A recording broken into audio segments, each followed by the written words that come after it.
Hola, soy Tania Libertad y soy estudiante de psicología. Hoy hablaremos acerca de los métodos de investigación en psicología. Previo a esto, sabremos primero qué es un método.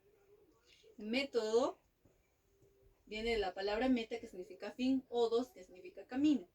En sí, método es el camino que vamos a seguir utilizando reglas para alcanzar un objetivo propuesto. La siguiente estructura que podemos observar aquí tomé como fuente de este libro de Filosofía y Psicología del Grupo Pitágoras. Conoceremos tres grandes grupos entonces. El primero, descriptivo. El método descriptivo se basa en desarrollar e interpretar una específica conducta en su estado actual y de su forma natural, relacionándola con otras conductas. Dentro del método descriptivo entonces encontraremos el método de observación naturalista, que se basa en la observación directa de la conducta conforme se presenta y limitándose exclusivamente en describir lo que observa. 2. Método de estudio de casos clínicos.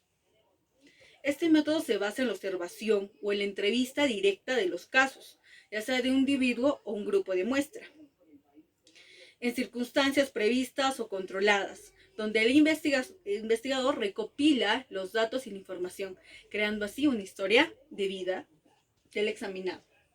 3. Encuesta. Esta se basa en la observación indirecta, pues nosotros vamos a aplicar un cuestionario. 4. Método evolutivo. Este método tiene como finalidad investigar los principios y patrones de desarrollo o cambios de conducta en el organismo. ¿En función a qué? En función al tiempo. Y presenta y tiene dos variables, que es método longitudinal y método transversal. El método longitudinal tiene una sola muestra y esta la estudia en un periodo largo y de forma intensa. Método transversal. Esta tiene varias muestras o distintos grupos de muestras o sujetos de estudio, pero que la estudia en un solo momento en el tiempo. Ahora aprenderemos del método histórico. Es el proceso de la recopilación sistemática de la información.